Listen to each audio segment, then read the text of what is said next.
Good evening, this is Left, Right and Centre. I'm Nidhi Razdan. Tonight we examine the aftermath of the horrific terror attack in Jammu and Kashmir that killed 7 Amarnath Yatris last night. Was there a security lapse? And the political question tonight, should governor's rule be imposed in Jammu and Kashmir? Well, the terror attack on the Amarnath Yatris was the first attack that took place in 17 years. It's a major inflection point in the state. The Yatra has symbolized what traditional Kashmiriyat has stood for many Kashmiris, where Hindus and Muslims are side by side. The big question is, how did this bus full of Yatris go undetected by security forces as it drove past the designated hour? Police are blaming the Lashkar today. Meanwhile, the driver of the bus, Sheikh Salim, is being lauded for his courage that saved many lives. It was a night of terror on this bus for 60 Amarnath Yatris. These bullet marks a chilling reminder of the horror and intensity of the attack, in which 7 pilgrims were killed, 5 of them women, and 19 others injured. More than 100 empty cartridges of AK-47 rifles have been found at the spot, showing that the terrorists wanted to cause maximum casualties. But it was the presence of mind and courage of this driver that saved lives. The Home Ministry says terrorists first fired from the right side of the bus near a petrol pump. But the driver kept driving through the hail of bullets. Terrorists fired again at the bus after it drove some 75 meters ahead near a workshop. The driver again charged past the terrorists and managed to reach a police checkpost. Investigations have revealed that at least 5 Lashkar men on motorcycles fired indiscriminately. Police say Pakistani terrorist Abu Ismail, a top LET commander who is currently operating in South Kashmir, masterminded this revenge attack after an LET module was exposed. This letter from IGP Kashmir Munir Khan clearly shows that on the 25th of June, there was an intel warning about a possible terror attack on Yatris. J&K's Deputy Chief Minister admits there were security lapses. They had taken their darshana on 8th of July and they were there in Srinagar visiting other tourist places, and they started on their own. But definitely it's a responsibility of the security apparatus to see that such buses or such vehicles which carry the passengers, they should not be allowed after sunset, after 7:30. But there were other serious security lapses as well. How could the bus have gone unnoticed, even while crossing 6 checkpoints after sunset, right from Baltal base camp to Anantnag? The terror attack on Yatra bus here at Anantnag has exposed gaps in security drill despite unprecedented security deployment along the Yatra route. While the police are confident that they will track down the killers very soon, Kashmiris across the political divide have spoken in one voice and strongly condemned terror attack on Amarnath Yatris. In Anantnag with cameraman Sheikh Tariq, Nazir Masoodi for NDTV. Well, the attack on the Amarnath Yatra is the first in 17 years, as we've been saying, a major inflection point. And today, Chief Minister Mehbooba Mufti said that the head of every Kashmiri hangs in shame, while Home Minister Rajnath Singh reached out to Kashmiris, saying that they had strongly condemned the attack, showing that the spirit of Kashmiriyat was still alive. But some voices are now calling for governor's rule. जो वाकया हुआ इससे हम सब कश्मीरियों के लोगों के सर शर्म से झुक गए. Chief Minister Mehbooba Mufti strongly condemning the terror attack on Amarnath Yatris. But hours after the attack, questions on the security situation in the state. And again, whispers in Delhi's corridors. Will the centre impose governor's rule? Veteran leader Karan Singh has called for the dismissal of the government, though his party, the Congress, has not yet said the same. We have to ensure that the Yatra continues with full security and that this sort of lapse does not occur. My personal view is that the only step that now needs to be taken is immediate imposition of governor's rule. While admitting that there was security lapse, Deputy Chief Minister Nirmal Singh told NDTV this wasn't a failure of governance, but a proxy war by Pakistan. I am telling that it's a proxy war. A nation is behind, which is our neighbor Pakistan, is behind all these terrorist attacks. It's a proxy war. We have to inquire into all the circumstances. Why bus left at 5 p.m.? Why it was allowed to go towards Jammu after sunset? Despite all security measures, a message has gone as if the yatra is not secure, which is not the case, because this was a security lapse, and definitely we shall inquire into it. Kashmiriyat ki taro-tazgi. Home Minister Rajnath Singh reached out to the Kashmiri people in these trying times, tweeting, "The people of Kashmir have strongly condemned the terror attack. It shows the spirit of Kashmiriyat is very much alive." And then he went on to admonish this woman on Twitter. Opposition parties who met in Delhi to choose their vice presidential candidate passed a resolution asking why the attack happened, despite very specific intelligence that pilgrims would be targeted. With Sunil Prabhu in Delhi, Rohit Wellington for NDTV. Well, joining us on the program tonight, we have veteran leader Dr. Karan Singh. This evening with us, we have journalist Jyoti Malhotra from the Indian Express consulting editor, Ajay Shukla here, who has served in Kashmir and in fact is just returned from there. We have Rahul Pandita, author and journalist, Siddiq Wahid, senior visiting fellow with the Center for Policy Research, and Gohar Gilani, journalist and author, also joining us tonight from Srinagar. Dr. Karan Singh, to you first, sir. I heard you say there that you believe that the situation is now right for governor's rule. Can you explain why you think that, sir? Because, you know, in Jammu and Kashmir, the elections themselves are an important event. And last time, a huge number of people came and turned out to vote. Wouldn't that go against the spirit of the mandate? Well, the mandate resulted in an effort by Mufti Sahab. It was a well-meaning effort to bring the North Pole and the South Pole together. But it is now becoming very clear that the Alliance for Agenda, or the Agenda for Alliance rather, is in shambles. And in the last few months, the way the whole law and order situation has deteriorated, with huge groups of people collecting wherever a security battle is going on with militants.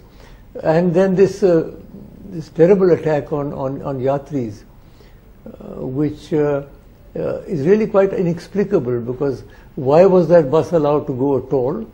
And then if this whole area had been sanitized, as we were told repeatedly that it has been, then how did the attack take place? And not only one attack, they attacked at several places. So quite clearly, the security has not been able to sanitize the whole thing. But that apart, there are two aspects. There's a security aspect, it needs to be looked into, but there's a political aspect also. I have the impression over the last few months that the whole political system there has really not disappeared, but sort of dissipated, as it were. There doesn't seem to be any clear-cut leadership. And therefore I have felt that a spell of governor's rule, you don't have to dissolve the assembly. The assembly can be held in animation. But a spell of governor's rule to really review and reassess the entire situation, and both the security and the political situation, would, I think, be indicated. Because otherwise, we seem to be just dithering along without any clear guidance or leadership. So let me ask you, though, about the timing of an attack like this. I mean, it's been 17 years since we last saw a terror attack on Amarnath Yatris, and the Yatra for Kashmiris symbolizes so much. I mean, I know that there are lots of cynical Kashmiris as well who don't believe that Kashmiriyat ever existed. I, as a Kashmiri, do believe that it did, and I would still like to believe that it does. And therefore, this Yatra represents so much of that, you know, Hindus and Muslims together. Of course it does. And does it come as a complete shock to you that this happened at this particular time, even though we've been seeing the security situation worsen for some time? Actually, Nidhi, unfortunately, one is no longer shocked by anything that happens in Kashmir. Of course it came as a shock, and this yatra is important not only for Kashmiris but for Hindus around the world.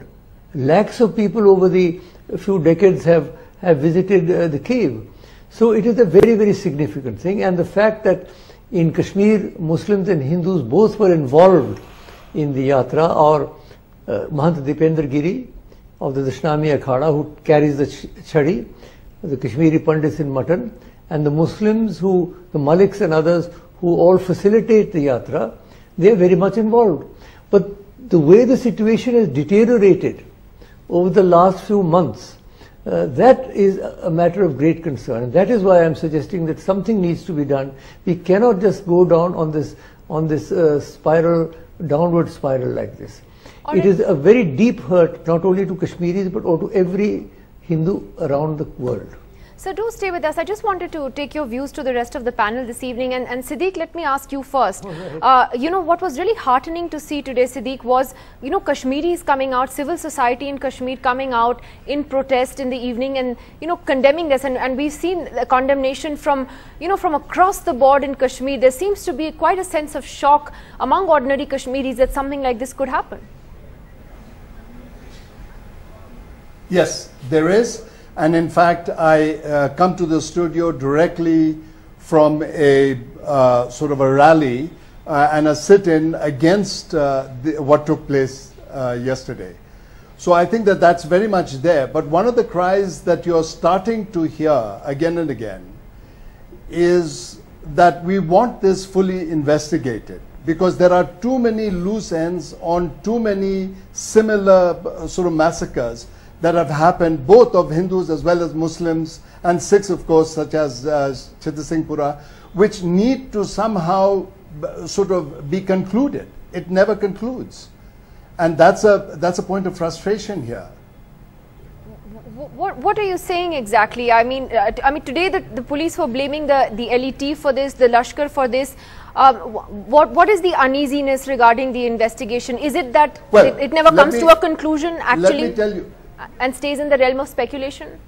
It never comes to a conclusion, and even in the span of the last 24 hours, there's been a change, because the first reports that I heard was that the police said that it was caught in a crossfire, you know, and now it is a targeted attack by the LET, you know, which the LET itself is denying. So and then there are other reports, such as that the security was lax. Okay, and that's probably, I'll ask Ajay that, because Ajay, you were just in Kashmir. That's probably a valid point, that these investigations need to be conclusive, they need to be transparent. You hear so many different versions. What did you pick up when you were there? Well, the talk on the streets, I have to start by saying, was that the situation now is so bad that we are going to see an attack by the militants on the Amarnath Yatra in order to worsen the situation, in order to increase anti-India sentiments, in order to set the stage for governor's rule, in order to, I mean, Kashmir, as you know, is a hotbed of conspiracy theories. Like all areas that are riven by conflict, that are, you know, where you have populations that are under sort of some form of pressure, everybody is speculating. And one of the key things that was in the realm of speculation was this impending attack on the Amarnath Yatra. And today I can imagine in Kashmir and in Srinagar for sure, which is the most political of all places in Kashmir, everybody will be saying, see, we told you so, there was going to be an attack. But that attack is going to be speculated about. There will be people who say that this has been staged by the central government intelligence agencies in order to worsen the situation in Kashmir and set the stage for military rule. That's what Siddique was implying, I suspect, but he was too polite to say it. But this is, abounds with conspiracy theories. It abounds with conspiracy theories, and all of them have to do with the central government fiddling and worsening the situation in Kashmir. Now, very few of these conspiracy theories are going to be correct, but it's a measure of the degree of alienation of the population that these should come up at all. So, Jyoti, when Dr. Karan Singh suggests that a short spell of governor's rule is the answer, do you believe that it is the answer? Well, I'd like to actually point to the other part of Dr. Karan Singh's statement, which is that things haven't been going well in the Kashmir Valley these last several months. And I think that's perhaps one of the reasons for this terrible, terrible atmosphere that that Ajay talks about, is that everybody was expecting something to happen, and God forbid that the Amarnath Yatra was going to be that, that something would happen to it, and it has. But I think, if whether or not governor's rule takes place, it's not going to take away from this awful political situation in the valley. I mean, this has been going on for the last year or so since Burhan Wani was killed, and this attack also comes, within a year or so of his killing. So now that the point is that what do you do with that? And I think Mehbooba Mufti, she is in alliance with the BJP, but has she been given an opportunity to really wield the reins, to govern? Now you can argue, and I would agree with you, that she is the chief minister and therefore there are no excuses on that front, and whether she's been given the opportunities or not, and whether the BJP is breathing down her back or her neck is not the point. She is the chief minister. So I would agree with that, but I think I think she needs to be supported at this time, and she needs to be supported by the centre. I've just, you yourself said that the Home Minister, Mr. Rajnath Singh, is supporting the whole idea of Kashmiriyat. That's a great signal that the BJP government is behind Mehbooba at this time. If that were to be true, then I think there has to be a political solution to what's going on in the valley. After all, the militants, I mean, apart from the fact that the Lashkar-e-Toiba has evidently, or so reports say, distanced itself from the attack. You've heard the Hurriyat leaders, they themselves had condemned the attack. I think there has been an outpouring in the Kashmir Valley that this is a horrendous thing to have happened, and people, depend on each other so much that I think if you have to go on from here, you have to look at what's been happening over the last year or so. What you said about whether this could lead to a political solution, I'm a little skeptical about that given the track record of the government on Kashmir. And Rahul Pandita, let me ask you about that. I mean, do you really see this as being a sort of turning point in Kashmir where, with Rajnath Singh's statement, that there may actually be a rethink at the centre on how they want to approach this? Could there be a political approach to this, or do you think there will be a more hardline security approach to this, in which we're going to see stepped up operations, particularly by the army in South Kashmir over the next few months?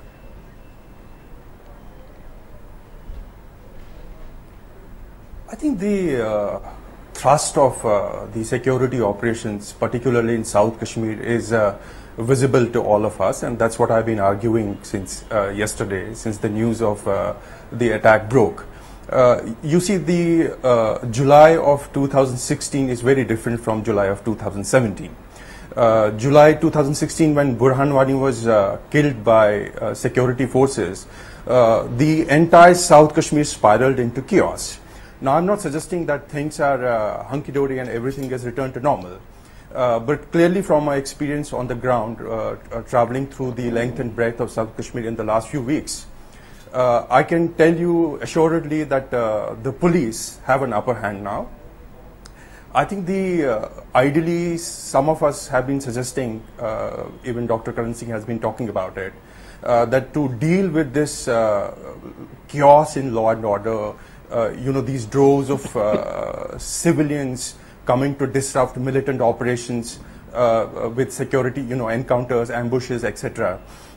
We would have ideally liked that governor's rule be declared for a few days, but there are very clear indications that the central government is shying away from that. But having said that, I think in the last few weeks, the central government, New Delhi, has pushed the security thrust, and I think the situation will become much, much better in the next few months.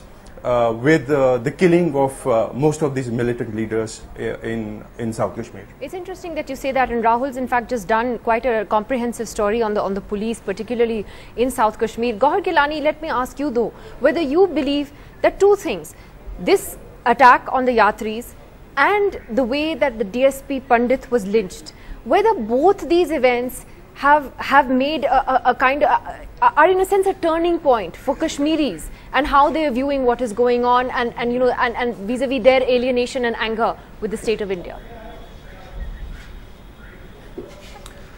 Nidhi, well, first of all, I would like to put it on record that be it the lynching of DSP Ayub or the attack on the Yatris, the way, the manner in which the Kashmir civil society have risen to the occasion, from trade bodies to teenagers, students, to women and children. You know, today, as Siddiq Wahid said, we together were part of that civil society protest. And this was unequivocal condemnation, and everybody was deploring the attack on, attack on Amarnath Yatris, saying that this is not, something which Kashmir is known for. And there was, but at the same time, there was a question, there was a moral question to the Indian civil society. The manner in which Kashmiris protest against innocent killings, irrespective of who the perpetrator is and who the victim is. And the question is, when similar things happen in Kashmir, when there are 2,000 pellet injuries, when there are 120 civilian killings, or even civilians are killing when encounters are going on, whether that outrage we see from the Indian civil society, whether they gather at the Jantar Mantar or other places to have same kind of outrage at civilian killings. So that is, yeah. I don't think, I mean, I don't think that this is about, I got your point. Yeah, but this is a much bigger issue than that. Coming to your question specifically, I think I see a lot of hope. I don't see it as a turning point. I see it as like, I will go back to the Zakir Musa statement when he declared, when he said things about caliphate or, killing Hurriyat leaders. There was similar outrage. There was indicators, be it the social media outrage or the civil society protests. Similar things happened when DSP Ayub was lynched, and we have seen the same kind of outrage from all age groups. And that gives me hope that, people of Kashmir are pro-life, they value life and they value the dignity of life. And I don't see anything, things going from bad to worse on that, as far as those things are concerned. But the larger question is, what is going to happen in the near future? Whether New Delhi adopts a similar militaristic approach to deal with Kashmiris, or it adopts a political approach. And as Mr. Chidambaram had said, that it's a unique problem which needs a unique solution. I think that is the bigger question.